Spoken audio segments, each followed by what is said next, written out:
안녕하세요. 사연을 부탁해입니다. 오늘 사연을 소개하겠습니다. 저는 30대 초반 여성입니다. 저에게는 2살 차이 나는 언니가 한 명 있어요. 저는 지금부터 저희 언니 이야기를 할까 합니다. 언니와 저는 달라도 너무 달랐는데요. 친자매가 맞는지 의심이 들 정도였어요. 한 어머니의 뱃속에서 나온 자매라고는 도저히 믿겨지지가 않을 정도로 달라도 너무 달랐어요. 한 뱃속에서 나왔는데 어쩜 저리 다를까? 라며 친척들 모두 놀라워하고는 했으니까요. 우선 언니는 굉장히 똑똑했어요. 어릴 때부터 영재 소리를 들을 정도로 정말 똑똑했어요. 어느 정도인가 하면요. 어릴 적 엄마가 저희에게 항상 책을 읽어주곤 했었는데요. 저는 집중을 잘 못했다고 해요. 하지만 언니는 돌무렵부터 엄마가 무릎에 앉히고 책을 읽어주기 시작하면 1시간이 넘는 시간도 그냥 앉아서 들었다고 합니다. 제가 주변에 이런 이야기를 하면 다들 믿지를 않더라고요. 돌무렵의 아이들은 한자리에 그렇게 오래 앉아있지를 못한다고요. 하지만 저희 언니는 그랬다고 해요. 그리고 글을 읽지 못했지만 엄마가 읽어주는 내용을 가만히 정말 집중해서 듣고 있다가 나중에는 암기까지 해버렸다고 합니다. 엄마가 책을 읽어주려고 책을 펼치고 첫 단어를 읽으려고 하면 언니는 옛날에 청개구리가 살았어요 부터 시작을 해서 무려 2~3장을 그냥 암기해서 말을 했다고 합니다. 그런데 더욱 놀라웠던 것은 글자 하나 틀리지 않고 정확하게 암기를 했다고 하니 어느 정도로 똑똑했는지는 말을 하지 않아도 아시리라 생각합니다. 아무튼 언니는 그렇게 영재 소리를 듣고 자랐어요. 그런 언니는 어디 가서든 주목받았고 항상 언니 자신이 최고라고 생각할 수밖에 없었을 거예요. 학교를 다니면서도 전교 1등을 거의 놓쳐본 적이 없었으니까요. 하지만 그에 비해 저는 도대체가 그런 언니 동생이라는 것이 믿겨지지 않을 정도로 공부에 흥미가 없었어요. 그래서 늘 언니와 비교의 대상이 되곤 했었는데요. 제가 중학교에 입학을 하고 얼마 후 교무실에는 지수 동생이 이번에 입학했다는데? 지수 동생이면 이번에도 굉장하겠는걸? 이라고 말을 했고 다들 저에게 엄청난 기대를 했다고 합니다.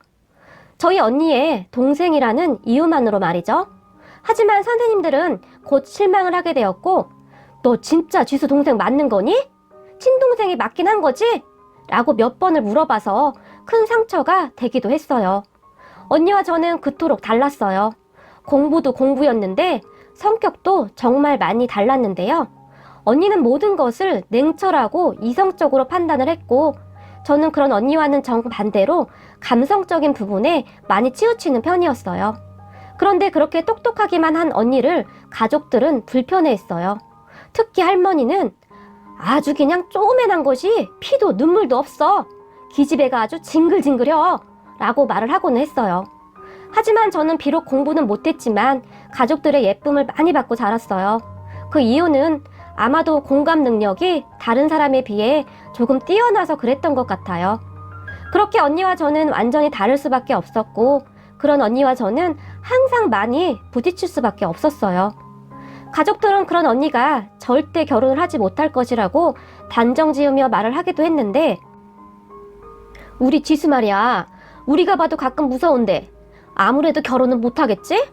진짜 강심장이 아니고서야 말이야. 저희 아빠가 술을 한 잔 마시면서 했던 말이었어요. 하지만 가족 모두는 그 말에 아무도 아니라고 이야기를 하지 못했어요. 꼭 결혼할 필요는 없지. 능력도 좋겠다. 무슨 걱정이에요? 별 걱정을 다 해 정말. 이러고 엄마가 곧잘 핀잔을 주곤 했지만 아빠는 그래도 예쁜 손주 보면 좋잖아. 근데 지수 닮은 딸이라면 진짜 무섭긴 할 거야. 라며 고개를 절레절레 흔들며 농담을 하기도 했어요. 그런 아빠의 말에 엄마는 괜찮아. 우리한테는 수진이가 있잖아. 그렇지 수진아? 빨리 결혼해서 너 꼭 닮은 딸 하나만 데려와라. 라고 간절하게 저를 바라보았어요. 저는 그런 엄마에게 나? 왜 맨날 나한테 그래? 혹시 알아? 언니가 근사한 신랑감 데리고 올지? 라고 제가 말을 하기라도 하면 저희 부모님은 펄쩍펄쩍 뛰면서 그럴 수는 없을 거야. 손바닥 3개인수를 수치로 계산하고 있는 여자친구를 누가 좋아하겠니? 사사건건 청결 문제로 시비를 걸거나 수학적 확률로 따질 텐데 피곤해서 한 달도 못 버틸걸?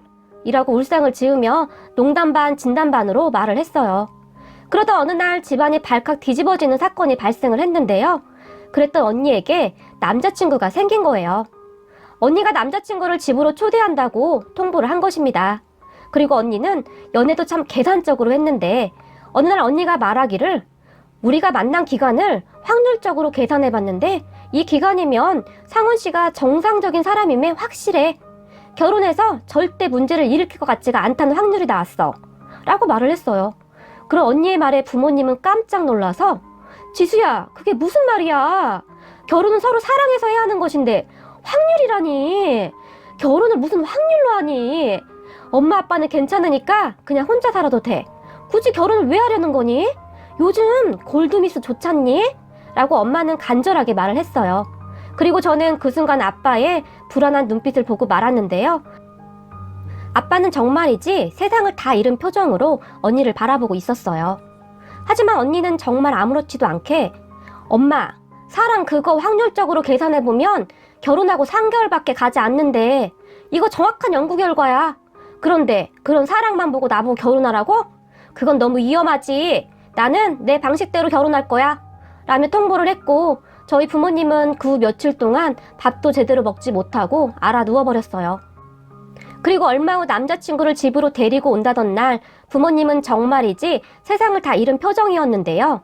언니가 도착하기도 전에 이미 심각한 불안 증세를 보였는데 손에서 컵을 떨어뜨려 깨트리기도 했고 아빠는 양말을 짝짝으로 신기도 했고요.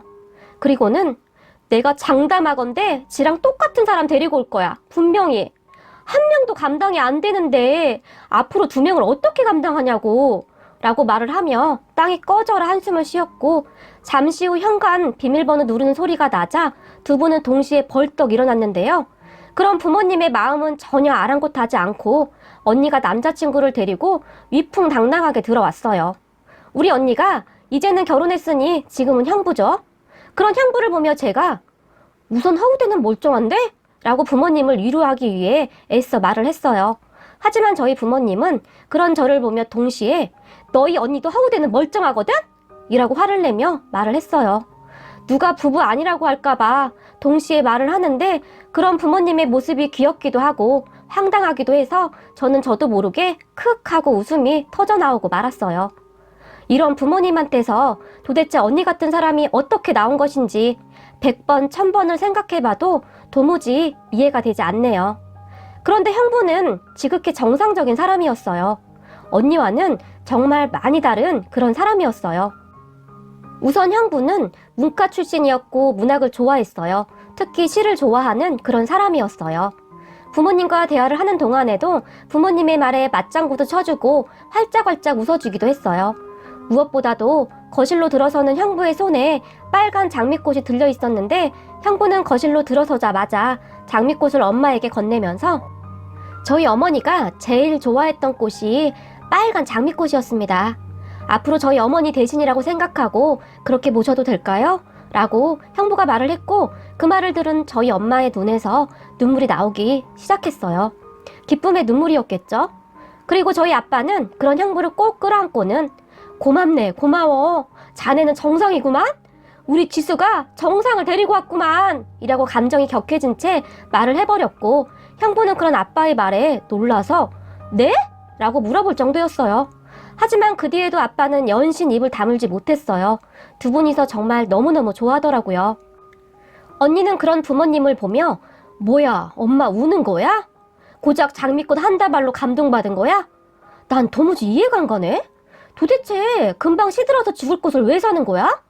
라며 답답하다는 표정을 지었고 부모님은 그런 언니의 말을 귓등으로도 듣지 않고는 지수야, 좋은 남편감 데리고 와줘서 정말 고맙다 고마워 라며 목이 메어서 말을 했어요.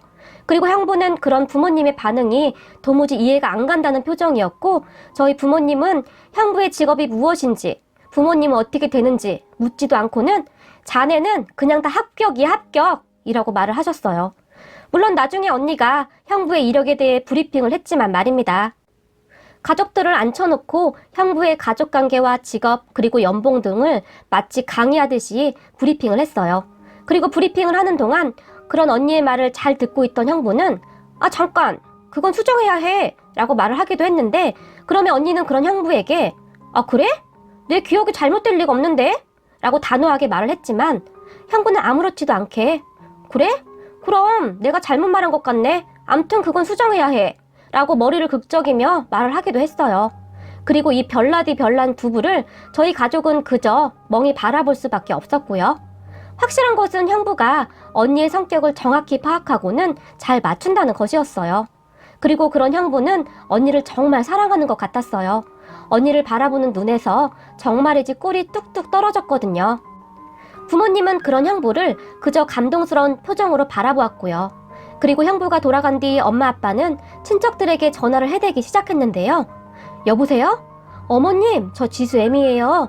오늘 지수가 신랑감을 데리고 왔는데요. 라고 말을 하다가 다시 한번 울컥하게 되었고, 그런 엄마의 말에 할머니가 뭐라고 한 것인지 엄마는 다급하게 아니에요 어머니, 정말이지 너무 좋은 사람이에요. 제가 너무 기뻐서 눈물이 난 것이에요. 라고 말을 하고는 다시 한마디를 덧붙였는데 무엇보다도 우선은 정상이에요. 라고 신이 나서 말을 했어요. 언니는 그런 엄마 아빠를 이해가 안 된다는 표정으로 바라보았는데 오직 저만은 그런 부모님의 마음이 충분히 이해가 되었어요. 하지만 저희 부모님은 언니가 시댁에 가서 엉뚱한 짓을 하진 않을까 항상 노심초사했는데요. 괜히 잘못해서 미운털이 바뀔까봐 항상 걱정을 했어요. 그리고 언니가 형부 집에 인사를 가던 날 사건이 터졌는데요. 형부는 어머니가 어릴 적에 돌아가셔서 아버지와 여동생하고만 함께 식사 약속을 했고 식사를 하기 위해 약속 장소로 갔는데 여동생이 약속한 시간보다 조금 늦게 왔었나 봐요.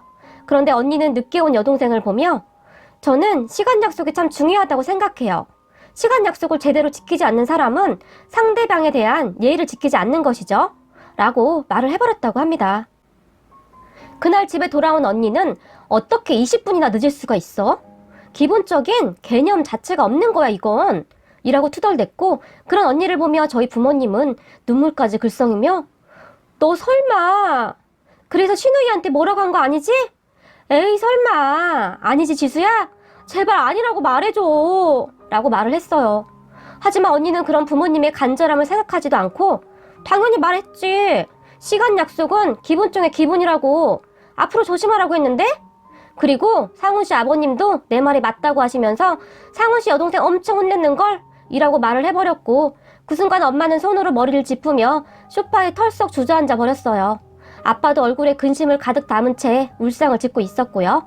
그리고 저희 엄마는 지수야 결혼할 사이인데 이제는 아버님 신우이라고 불러야지 라고 말을 했지만 언니는 그런 엄마에게 아직 결혼식 올린 것도 아니잖아 라고 말을 하며 방으로 쏙 들어가 버렸고 저희 부모님은 그런 언니를 항상 걱정하고 또 걱정했어요. 그리고 결혼 전 형부와 무슨 계약서를 썼는데 정말이지 숨이 턱턱 막히는 그런 말들이 가득했어요. 명절에도 설에는 시댁이 먼저, 추석에는 친정을 먼저 간다. 그 밖에도 내용이 굉장히 많았는데 물론 틀린 말은 아니었지만 너무 냉정한 계약서였어요. 적어도 매사 감성적인 제 입장에서는 너무 숨이 막혀버리는 그런 내용들이었어요. 하지만 언니와 형부는 결혼 후 그 계약서를 철저히 지켰는데요. 형부는 그냥 언니에게 다 맞춰주는 듯 했어요. 그러던 어느 날 언니와 시누이가 다투는 일이 일어났는데요.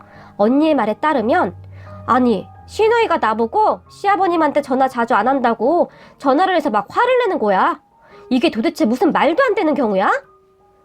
그래서 너는 어떻게 했어 지수야? 라고 엄마가 그런 언니에게 물었고 언니는 정말 아무렇지도 않게 뭘 어떻게 난리를 쳤지. 하는 말마다 논리도 하나도 없고 그냥 억지던데 어떻게 그런 논리로 나를 설득시키려고 한 거지? 아무튼 나한테 말이 안 되니까 시아버님한테 이르겠대. 진짜 한심하지 않아? 라고 말을 했어요. 그리고는 엄마는 지수야 엄마가 진짜 부탁할게. 제발 그냥 타협 좀 하고 살면 안 될까? 굳이 신우이랑 싸워서 좋을 게 없잖니. 집안만 시끄러워지고 그냥 네가 언니니까 좋게 좀 봐줘. 하나밖에 없는 딸인데 너희 시아버님이 얼마나 속상하시겠니? 라고 언니에게 사정을 하면서 말을 했어요. 하지만 언니는 그런 엄마에게 엄마 그건 잘못된 거지. 그렇게 참다가 나중에 이혼하고 그게 뭐냐고. 불합리한 게 있으면 그때그때 정확히 말해야 하는 거야. 그래야 세상이 좀 더 나아지는 거라고. 라고 따다다 말을 해버렸어요. 하지만 언니는 아버님이 이미 나한테 전화해서 아가 미안하구나. 내가 선미 이것을 그냥 홍군형을 내주었으니 앞으로는 안 그럴 게다. 라고 사과했어. 우리 시아버님 그런 분 아니야. 라고 말을 했어요. 그리고 시누이가 전화를 해서 저희 언니에게 사과를 했다고 합니다. 그나마 정말 다행이었던 것은 언니의 시아버님은 정말 좋은 분이셨어요. 어른의 입장에서 보면 저희 언니의 행동이 절대 이해가 안 될 수도 있는데 말입니다. 사돈 어르신은 형부와 성격이 비슷했어요. 우선 먼저 언니를 이해하려고 노력했어요. 그리고 그런 시아버님의 노력 때문이었을까요? 언니가 점점 변해가기 시작했는데요. 어느 날 언니가 임신을 했다가 갑작스레 유산이 되었어요. 요즘은 그런 경우가 많다고 의사가 말을 하기는 했지만 언니는 물론 가족들 모두 충격을 받을 수밖에 없었어요. 그리고 아무리 냉정한 언니라고 할지라도 많이 힘들어 했었는데요. 유산하고 며칠간 언니가 친정에 와 있었는데 저는 언니가 그렇게 많이 슬퍼하는 모습을 처음 봤던 것 같아요. 형부뿐만 아니라 가족들 모두 그런 언니를 걱정하고 있었어요. 그리고 그런 언니가 걱정이 되었던 사돈 어르신이 어느 날 저희 친정에 왔어요. 그런데 집에는 들르지도 않고 저희 언니에게 문자를 해서는 아가, 내가 경비실에 수박 한 통 두고 간다. 우리 아가 수박 엄청 좋아하지 않니? 먹고 힘내거라 라고 문자를 남겼고 그런 문자 메시지를 본 언니는 그런 무거운 걸 뭐하러 사가지고 왔지? 라고 말하며 투덜댔지만 엄마가 그런 언니의 등짝을 내리쳤고 엄마는 사돈 어르신에게 급하게 전화를 했어요. 날씨도 추운데 수박을 어떻게 구하셨어요? 그리고 여기까지 오셨으면 들어왔다 가시지 그러셨어요. 저희는 괜찮은데요. 라고 말을 했지만 사돈 어르신은 사부인이 힘드시겠지만 우리 며느리 좀 잘 부탁드립니다. 라고 말을 했다고 합니다. 엄마는 그런 사돈 어르신과 전화통화가 끝난 다음 눈시울이 붉어져서는 잠시 티슈로 눈물을 닦아내고는 세상에나 우리 지수가 정말 전생에 나라를 구했나 보다. 이런 시아버지가 어디 있겠니? 라고 말을 했지만 언니는 그냥 별 감정도 없이 건성으로 듣는 듯 했어요. 하지만 그때까지도 저희는 그런 사돈 어르신으로 인해 언니가 변하게 될 것이라고는 생각하지도 못하고 있었는데요. 세상에 기적이라는 것이 있긴 있나 봅니다. 어느 날 저희 언니를 완전히 변하게 만든 사건이 발생을 했는데요. 사돈 어르신은 모두의 만류에도 불구하고 시간이 날 때마다 과일을 사다 놓고 가셨어요. 언니가 과일을 엄청 좋아해요. 밥은 굶어도 되는데 과일은 맨날 먹어야 한다고 생각하는 사람이에요. 그러던 어느 날 가족끼리 외식을 하고 돌아오는데 경비실에 과일을 맡겨두고 가려던 사돈 어르신과 딱 마주치게 된 거예요. 사돈 어르신이 그 추운 날씨에 장갑도 끼지 않고 수박을 들고 있었는데요. 수박끈을 들고 있던 사돈 어르신의 손이 시뻘겋다 못해 새하얗게 변해 있었어요. 그런데 우리를 보며 멋쩍은 듯 하지만 미안한 듯 웃으셨는데요. 사돈 어르신의 그 표정이 정말 따뜻하고 아름다워 보였어요. 저는 그 순간 이렇게 아름다운 미소가 있을 수 있구나 하는 생각을 잠깐 했었던 것 같아요. 그런 사돈 어르신의 모습을 보던 언니가 갑자기 눈시울이 붉어졌어요. 그리고는 사돈 어르신의 꽁꽁 언 손을 잡았어요. 그것도 소리까지 내면서 눈물을 뚝뚝 흘리면서 말입니다. 하지만 아유 얘야 나 손 안 씻었다. 지금 손에 세균 많아. 라고 말을 하면서 사돈 어르신은 서둘러 언니가 잡은 손을 빼버렸어요. 그런 사돈 어르신의 행동은 이미 언니에게 익숙해져 있는 그런 모습이었어요. 언니는 세균에 무슨 억하심정이 있는지 세균에 아주 집착을 하곤 했었거든요. 그랬으니 사돈 어르신이 언니의 행동에 놀랄 수밖에요. 손도 안 씻었는데 말입니다. 하지만 언니는 그런 사돈 어르신의 말에 아버님 정말 죄송해요 라며 계속 흐느끼며 눈물을 흘렸어요. 감성이라고는 찾아볼래야 찾아볼 수도 없던 언니가 그때부터 변하기 시작했던 것 같아요. 그리고 사돈 어르신은 저희 부모님과 언니의 손에 이끌려 함께 집으로 들어갔어요. 언니는 누가 시키지도 않았는데 뜨거운 차를 서둘러 준비해서 나왔고 사돈 어르신에게 차를 드리면서 다시 한번 손을 꼭 잡아드렸는데요. 사돈 어르신이 그런 언니의 모습을 보며 오히려 미안한 듯한 표정으로 내가 괜히 쓸데없는 짓을 해서 너를 불편하게 했구나. 하지 말라고 하면 하지 말았어야 했는데 과일을 맛있게 먹던 내 모습이 눈에 선해서 잊혀져야 말이지. 새아가가 맛있게 먹어줄 거란 생각만 하다가 내가 또 주책을 부린 것 같구나 라고 말을 했어요. 참 사돈 어르신을 뵐 때마다 느끼는 것이지만 말을 하셔도 어쩌면 그렇게 따뜻하게 하시는지 저는 그런 사돈 어르신이 정말 품격 있어 보였어요. 그리고 사돈 어르신이 곧 다시 입을 열었는데요. 사돈, 제가 조금 주책이었지요? 라며 저희 부모님에게 말을 했어요. 그런 사돈 어르신에게 저희 아빠가 아닙니다. 사돈이 아빠인 저보다 낫네요. 정말 감사합니다, 사돈. 이라고 말을 했고, 곧이어 사돈 어르신이 형부 어머님 이야기를 꺼내셨는데요. 사실은 우리 상훈이 엄마가 상훈이 동생 낳고 얼마 후에 애가 또 들어섰는데 몸이 어디가 안 좋았는지 유산을 한번 했었어요. 그런데 그때 시절에는 먹고 사는 게 바쁘다 보니 잘 챙기지도 못했어요. 집사람이 딸기를 그렇게 좋아했었는데 애가 유산된 후 딸기가 먹고 싶다고 그렇게 말을 했는데 제철이 아니어서 구하기도 어렵고 바쁘기도 해서 그냥 슈퍼에서 파는 싸구려 딸기 주스를 하나 사다 줬는데 평생 불편 한마디 없던 사람이 그게 그렇게 서운했는지 눈물을 다 흘리더라고요. 라고 말을 하고는 사돈, 우리 때는 다 그렇게 하지 않았소. 라며 아빠를 바라보았고 아빠는 그런 사돈 어르신을 보며 예, 그랬다 마다요. 다들 그렇게 살았죠. 라며 맞장구를 쳐주었고 사돈 어르신은 그런 아빠의 말에 조용히 고개를 끄덕이며 다시 말을 하기 시작했어요. 하지만 제가 그런 집사람에게 짜증을 내면서 그냥 먹기 싫으면 먹지 말라며 딸기 주스를 내던져 버렸는데 주스가 다 뜯어져서 엉망이 되었고 집사람이 걸레로 그걸 닦고 있는데 그때 그 모습이 왜 그렇게 화가 나던지요? 아마도 딸기 한 팩 못 사주는 무능력한 저한테 화가 났던 것이었겠지요. 라고 말을 하며 잠시 멈추었다가 다시 말을 했어요. 그리고 그 뒤 몇 년 후에 큰 병이 생겨서 집사람을 그렇게 보냈는데 이게 평생을 가도 잊혀지지가 않네요. 그때 딸기 한 팩 못 사준 것이 말입니다. 그런데 우리 새아가가 유산을 했다고 하니 이번에는 내가 후회 없도록 잘 챙겨줘야겠구나 싶더라고요. 새아가가 불편해할 거 알면서도 내 맘 편하자고 이렇게 불편을 드렸네요. 라고 말하며 조용히 웃었어요. 그런 사돈 어르신의 말에 저희는 그저 침묵할 수밖에 없었고 아빠만이 가만히 고개를 끄덕이셨어요.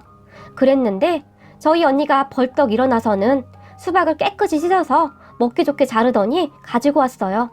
그리고는 수박을 맛있게 먹으면서 아버님, 수박이 정말 맛있어요. 완전히 꿀맛이에요. 라고 말을 하는데 언니의 눈에 눈물이 가득했어요. 저는 살면서 언니가 그런 입 바른 소리를 하는 걸 들어본 적이 없었던 것 같아요. 항상 아닌 것은 아니다 라고 하던 언니였는데 사람이 갑자기 변하기도 하더라고요. 아이를 유산하고 호르몬이 변한 것인가 라는 생각마저 들었어요. 그리고 그날 이후 언니가 변하기 시작했는데요. 언니가 가장 먼저 한 일이 형부와 작성했던 계약서를 찢어버린 것이었어요. 그렇게 언니는 조금씩 변해가기 시작했는데 요즘에는 명절에도 친정에 자주 오지도 않아요. 사돈 어르신 모시고 여행도 다니고 맛있는 것 먹으러 다닌다고요. 명절이 되면 형부가 죄송하다고 저희 부모님께 전화를 하지만 저희 부모님은 괜찮네 괜찮어 그냥 평생 안 와도 되니 걱정 말게나 라고 웃으며 말을 하고는 급히 전화를 끊고는 한답니다. 저희 부모님은 사돈 어르신이 저희 언니를 인간 만들어 놨다며 그렇게 고마워할 수가 없어요. 그리고 저희 할머니는 내가 살다 지수 그것이 저리 바뀌는 것을 다 보는구만 그려. 내가 오래 살기를 참 잘했어. 누구 할아버지는 이런 건 못 보고 가서 얼마나 속상하겠냐 라며 농담도 하신답니다. 저는 그런 사돈 어르신과 언니를 보면서 느낀 부분이 많은데요. 결국 진심은 통하기 마련이라는 것에 대한 확신이 생겼어요. 고부 갈등으로 힘들어하시는 분들이 많이 있을 텐데 부디 서로에게 진심을 보여주었으면 합니다. 물론 처음에는 힘이 들겠지만 진심은 결국 통하기 마련이니까요. 오늘의 사연은 여기까지였습니다. 재미있게 보셨다면 구독, 좋아요 부탁드립니다. 고맙습니다.